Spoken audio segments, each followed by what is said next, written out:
샬롬 샬롬 샬롬 샬롬 샬롬.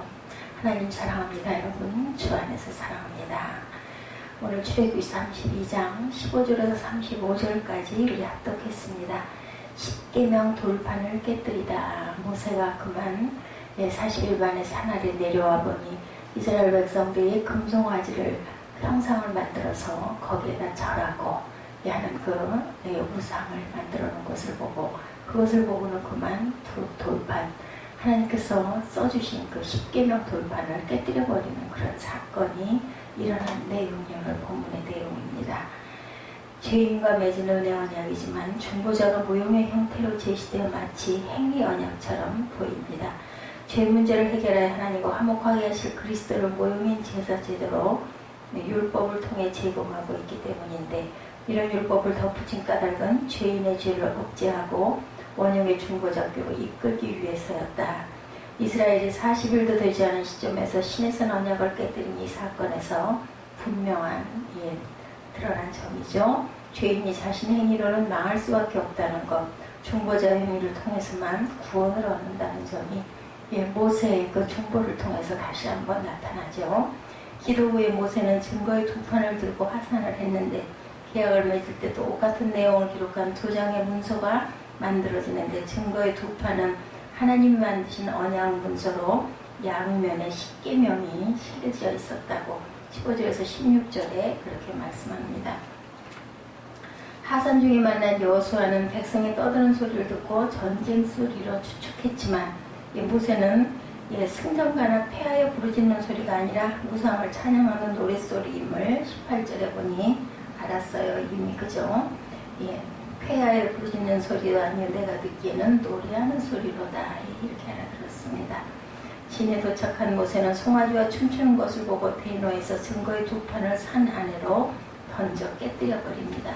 중보자로서 하나님의 진노를 전달하는 동시에 언약이 산산조각이 났음을 강렬하게 눈으로 보여지게 되어 있는 그런 모습. 그는 도금되었을 송아지를 불살라 부수어서 가루를 만들어 물에 뿌려 이스라엘 자손에게 마시게 합니다. 우상을 철저히 없애면서 무엇이 언약을 깨뜨린 것인지 온몸으로 알도록 했다는 거죠. 모세가 책임을 추궁합니다. 21절에 아론은 백성의 악한 말을 핑계하며 금이 있는 자는 떼어내라 하고 한마디 했을 뿐인데 금송아지가 생겨났다고 궁색한 변명을 22절에서 24절에 하죠. 하지만 하나님 백성을 죄짓도록 내버려두는 일도 하나님의 대적을 돕는 심각한 죄이기도 합니다. 백성이 하나님의 뜻을 벗어날 계획을 세울 때 지도자는 타협하지 말고 단호하게 도전해야 하죠. 모세는 야훼의 편에 서기로 결심한 레위 자손에게 여호와의 말씀을 따라 형제와 친구와 이웃을 도륙하도록 명령합니다. 26절에서 27절에 그 이후에 아랫절에 보면 그날 3,000명가량이 죽은 후에 모세는 각 사람이 그 아들과 형제를 쳤으니 오늘날 야훼께 하산하게 되었느니라. 그가 오늘날 너에게 복을 내리시리라. 이렇게 28구절에 증거가 되어 있습니다. 모세는 개인적인 분뇌 때문에 무차별 학살을 명한 것이 아니고, 그는 너로 큰 나라가 되게 하리라는 엄청난 복조차 거절할 만큼 그 백성을 사랑했지만 언약에 따라 엄중하게 공개 7일을 시행한 것이죠. 그래서 아론도 동생인 모세를 내 주여라는 공적 호칭으로 부릅니다. 고대에서 반란이 일어나면 진멸하거나 10분의 1의 본보기를 처형했는데 3,060만을 처형했으나 엄격하자면 자비로운 그 7이죠. 200분의 1. 3,000명이고 60만이었기 때문에 20분의 1입니다. 하나님의 법대로 치리할 때는 하나님의 뜻을 어기면서까지 두둔하거나 없던 일로 무마해서는 안 된다라는 것이 마태복음 10장 37절에 증거합니다. 아버지나 어머니를 나보다 더 사랑하는 자는 내가 합당하지 아니하고 아들이나 딸을 나보다 더 사랑하는 자도 내게 합당하지 아니하며, 인정 때문에 법 집행을 조였다 느렸다 예외를 뒀다 이렇게 해서는 안 된다라는 거죠. 악인이 득세하고 그리고 의인이 고난받는 그러한 사회가 되기 때문에 하나님은 악인과 의인의 처지를 뒤바꿔 놓은 그런 7일을 미워하신다고 잠언 17장 15절에 기록되어 있습니다. 그런데 하나님의 뜻을 순종한 자들도 형제와 친구와 이웃과 아들을 도륙했으니 마음이 얼마나 불편했을까. 소수가 회중 전체에 맞섰으면 두렵기도 했을 것입니다. 모세가 야훼의 복으로 그들을 위로한 것은 적절한 위로였다. 신명기 33장 8구절이죠. 하나님 앞에서 우리 역시 부패하고 목이 곧은 백성입니다. 다 똑같죠. 공의로운 심판을 받아 마땅하지만 그리스도께서 우리 대신 공개로 처형당하셔서 우리는 용서를 받은 겁니다. 하나님의 은혜와 긍휼하심을 알고 그분의 뜻대로 우리가 항상 살기에 힘써야겠죠. 모세가 분노하고 있습니다. 분노한다는 것은 신앙적으로나 인격적으로나 미성숙해 보이는 그러한 행동입니다. 자기 감정을 통제하지 못하고 타인의 마음을 상하게 하거나 죄를 짓기 쉬운 상태가 분노이죠. 그래서 예수님은 형제에게 분노하거나 형제를 미워하는 것도 살인죄와 같이 이렇게 취급을 하셨습니다. 그러나 모든 분노가 나쁜 건 아니죠. 분노의 원조는 하나님이세요. 그죠? 예, 성경에서는 자주 하나님의 심판을 분노로 묘사하기도 합니다. 그래서 시편은 하나님의 의로우신 재판장이며 매일 분노하신 하나님이시로다. 이렇게 시편 7절 11절에 증거합니다. 악에 대해서 견디지 못하는 의로운 분노로 표출되어 있습니다. 하나님의 분노에 대해서 나훔 선지자는 이렇게 말합니다. 야훼는 질투하시며 보복하는 하나님이시니라. 야훼는 보복하시며 진노하시되 자기를 거스르는 자에게 야훼는 보복하시며 자기를 대적하는 자에게 진노를 품으시고 누가 능히 그의 분노 앞에 서면 누가 능히 그의 진노를 감당하랴. 나훔 1장 2절과 6절이죠. 진노, 분노, 보복으로 가득 차신 분이 바로 하나님, 원조가 하나님이시라는 거예요. 그래서 우리도 똑같은 성품을 닮았다라는 거죠. 이스라엘을 향한 사랑 때문에 이스라엘을 괴롭게 하는 니느웨를 향하여 쏟아지고 있었죠. 사랑하기에 분노한 겁니다. 모세가 지금 분노하고 있습니다. 이스라엘이 하나님의 계명을 정면에서 어기고 금송아지 우상을 섬기고 광란하고 춤추고 노래하는 모습을 본 거예요. 화가 난 모세는 하나님이 직접 선수 쓰신 그 거룩한 십계명 돌판을 집어던져 깨뜨리는 모습을 우리가 깨뜨려버리는 모습을 봤죠. 잉크가 마르기도 전에 언약을 저버린 그들에게는 이런 거룩한 돌판이 더 이상 아무 소용이 없다, 필요가 없다라는 겁니다. 금송아지 우상을 불사르고 가루로 만들어 그 가루를 물에 탄 백성에게 타서 백성에게 마시게 하죠. 저주하는 그런 의식입니다. 우상을 향한 저주가 그의 몸속에 들어가 그대로 실현되게 만드는 그런 의식이기도 했죠. 하나님의 편에서 레위인들로 하여금 칼을 들고 자기 형제나 이웃을 막론하고 우상 숭배자들을 다 죽이게 그렇게 합니다.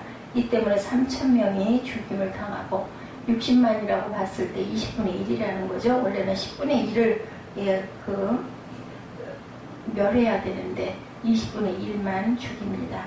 아무리 우상 숭배를 했다 해도 그 많은 사람을 죽이냐면 현대인들이 가진 인도적 기준으로 성경을 우리가 보지 말아야 된다.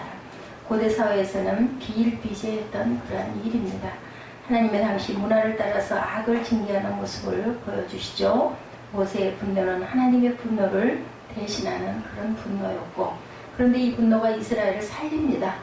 하나님은 잔뜩 화가 나서 이스라엘을 다 죽이려고 했죠. 모세만 빼고 다 없애버리겠다고 하셨습니다. 그러나 모세가 분노하는 모습을 보면서 하나님의 진노가 가라앉습니다. 우리 집에서 자녀들이 잘못할 때 아빠가 크게 때려주려고 할 때 엄마가 나서 가지고 막 등짝 후려치고 소리 지르고 그래서 아빠를 막는 그런 일들이 있는 게 문득 생각이 납니다. 매우 화가 나 있는데 누가 대신 화를 내면 결국은 더 화를 냈던 사람은 그냥 조금 화가 풀립니다. 이와 유사한 장면은 민수기에도 나타나 있죠. 이스라엘 백성이 광야에서 우상을 숭배하는 잘못을 저질렀을 때 이 때문에 하나님의 심판이 내려 사람들이 열병으로 모두 죽어갑니다. 그 와중에도 우상의 풍습을 쫓아 음행을 행하는 자들도 있었는데 그러자 하나님의 진노가 멈추었고 하나님은 이에 대해서 다음과 같이 말씀합니다. 민수기 25장 11절에 보면 비느하스가 내 질투심으로 질투하여 이스라엘 자손 중에서 내 노를 돌이켜서 내 질투심으로 그들을 소멸하지 않게 하였도다. 이렇게 증거합니다. 하나님의 분노를 비느하스가 대신 터뜨렸고 이 때문에 더 큰 화를 면하게 됐다. 네, 그렇습니다. 여기 질투로 번역된 단어가 젤롯으로 후에 예수님 시대에 로마에 대항하여 무력 항쟁을 했던 열심당의 어원이 됩니다. 예수님도 그의 공생의 기간 동안 분노하고 폭력을 행사하신 적이 있죠. 예루살렘 성전이 장사치에 소굴이 되었을 때였습니다. 요한복음은 그 장면을 자세하게 묘사하고 있는데 주님께서 노끈으로 채찍을 만드셨다. 양이나 소를 다 성전에서 내쫓으셨다. 돈 바꾸는 사람들의 돈을 쏟으시고 상을 엎으셨다고 이렇게 증거하죠. 이런 주님의 분노에 대해서 요한은 이렇게 해석합니다. 주의 전을 사모하는 열심이 나를 삼키리라. 요한복음 2장 17절이죠.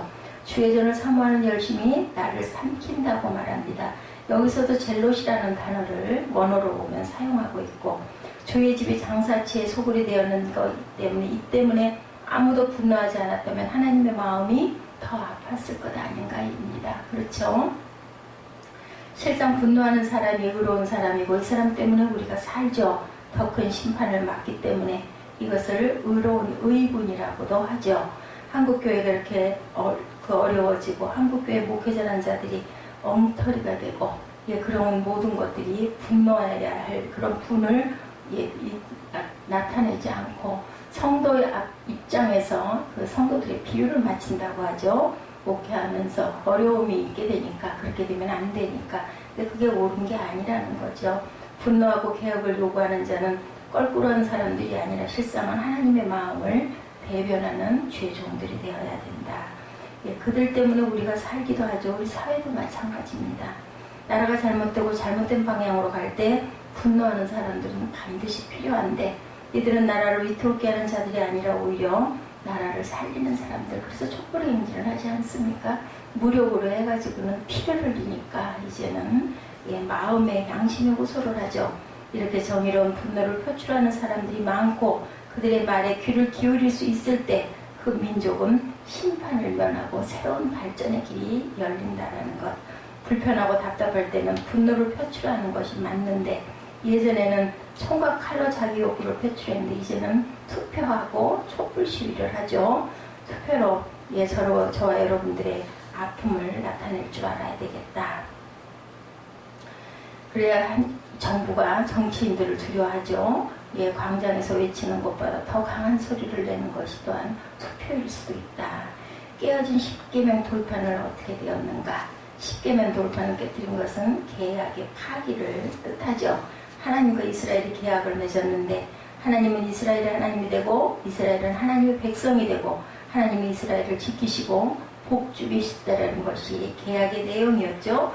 이 계약이 성립하기 위해서는 조건이 있었습니다. 말씀을 지킬 때 계약은 성립이 되는 건데 계약서를 가져다 백성에게 낭독하여 듣게 하니 이들이 이르되 야훼의 모든 말씀을 우리가 준행하리이다. 출애굽기 24장 7절에 이렇게 증거합니다. 시내산에서 그런 조건으로 계약을 맺었죠. 그런데 이스라엘이 우상 숭배를 함으로 말씀을 정면에서 위배했으니 이 계약은 당연히 깨진 것이다. 더 이상 하나님은 이스라엘을 지키시고 보호해줄 의무와 책임이 없습니다. 그들에게는 다만 심판이 있을 뿐이었다.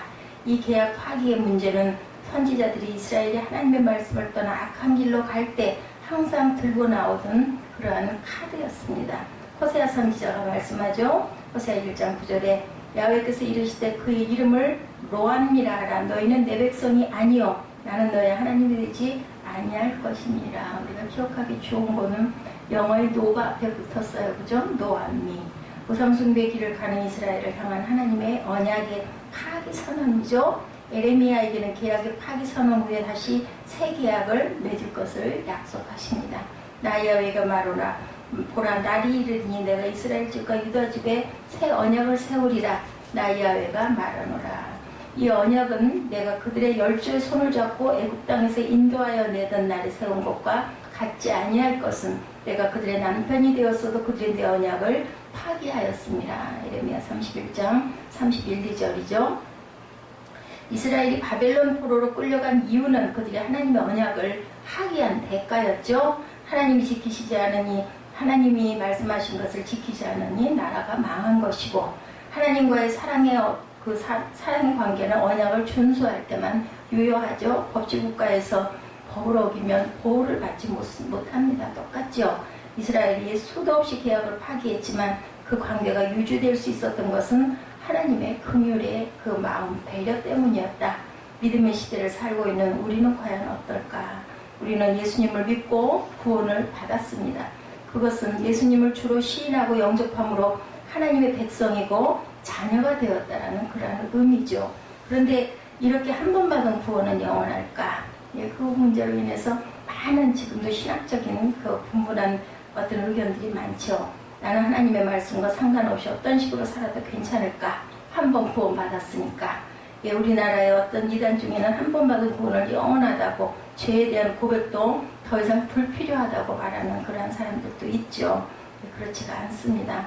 칼빈의 장로고 교리에 따르면 모든 사람은 구원받을 자가 예정되어 있다라고 하죠. 인간의 노력이 아니라 하나님의 주권이다, 전적인 주권이다라고 이렇게 얘기합니다. 그렇게 예정받은 사람은 어떠한 경우에도 결국은 구원을 받게 되어 있는데, 그런데 문제는 자신이 예정받았다는 것을 우리가 알 수가 어떻게 알 수 있겠느냐는 거죠. 우리가 죽을 때까지 믿음을 유지하고 있으면 우리는 예정받은 사람이고, 우리가 중간에 마음이 떠나서 하나님을, 예수를 더 이상 믿지 않으면 그는 결국은 예정받은 자가 아니라는 말씀도 된다는 거죠. 예정론은 찬양의 고백으로만 받아들이시고, 중요한 것은 우리의 태도입니다. 우리가 믿음을 끝까지 붙잡는 것이 필요하고, 이때 우리가 주목해야 할 것은 산상수훈의 주님의 말씀입니다. 마태복음 7장 21절이죠. 나더러 주여 주여 하는 자마다 다 천국에 들어갈 것이 아니요 다만 하늘에 계신 내 아버지 뜻대로 행하는 자라야 들어가리라. 예수님을 향해 주여 주여 했다는 것은 그의 진면막은 어떠했는지 모르지만 현상적으로 예수님을 믿었다라는 뜻이죠. 주여 주여 불렀으니 예수 믿었다라는 겁니다. 그런데 그는 구원을 받지 못한다. 주님의 뜻대로 행하지 않고 껍질만 예수를 믿고 그냥 행위가 아닌 그냥 말로만 믿는 그러한 거. 우리 아이들이 그런 얘기 많이 하죠. 말로만 뭐 보여줘, 이런 얘기 많이 합니다. 우리가 율법의 시대를 살고 있지는 않지만 주님의 말씀을 지키려는 순종이 반드시 필요하다. 말씀을 따라 살려고 노력하는 것은 우리 구원을 유지하는 데 매우 필요한 아주 중요한 핵심입니다. 항상 복종하여 두렵고 떨림으로 너희 구원을 이루라고, 빌립보서 2장 12절에 사도 바울께서 말씀하셨죠. 구원은 우리 손아귀에 주어진 것이 아니고 우리가 삼가고 조심해서 이루어가야 할, 그러한 우리가 해야 할 그러한 책임입니다.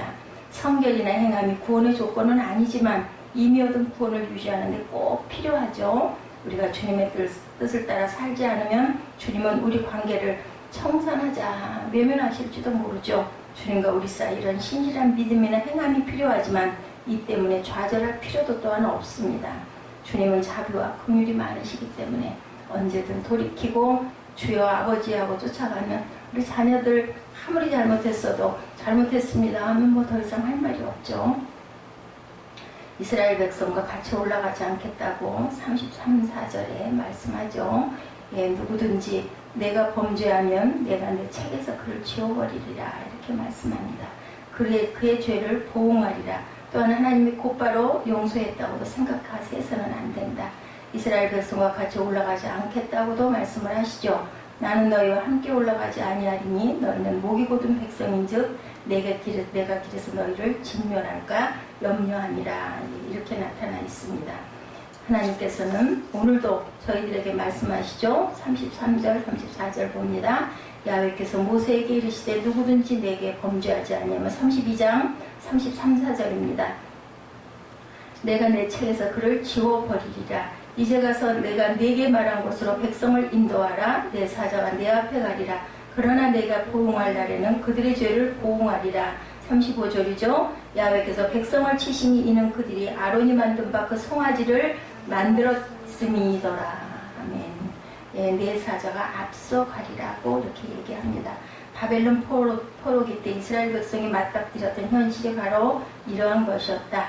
이스라엘이 계약을 파기했기 때문에 하나님이 떠나시죠. 그래서 이스라엘은 망해서 포로로 끌려갑니다. 예, 그걸로 끝이 아니었죠. 그들이 붙잡았던 것은 바로 하나님의 긍휼을 붙잡죠. 지금은 떠나 계시지만 다시 돌아올 것이라는 그런 믿음이었고, 솔로몬 예루살렘 성전 낙성식에서 했던 기도죠. 만일 주의 백성 이스라엘이 주께 범죄하여 적국 앞에 패하게 되므로 주께서 돌아와 주의 이름을 인정하고 이 성전에서 주께 기도하며 간구하거든 주는 하늘에서 들으시고 주의 백성 이스라엘의 죄를 사하시고 그들의 조상들에게 주신 땅으로 돌아오게 하옵소서. 열왕기상 8장 34절입니다. 하나님은 이렇게 돌이키시는 분이시죠. 하나님은 우리에게 기회를 주시는 분이시고 에레미야가 고백합니다. 야훼의 인자와 긍휼이 무궁하심으로 우리가 진멸되지 아니함이니이다. 이것들이 아침마다 새로우니 주의 성실하심이 크로소이다. 찬양에도 있죠. 레미야 3장 22, 3절 말씀입니다. 우리는 하나님의 은혜로 사는 저와 여러분이라는 것 절망하지 말고 항상 깨달았을 때는 돌이키시고 행하시는 저와 여러분 되시기를 주님의 이름으로 축복합니다. 오늘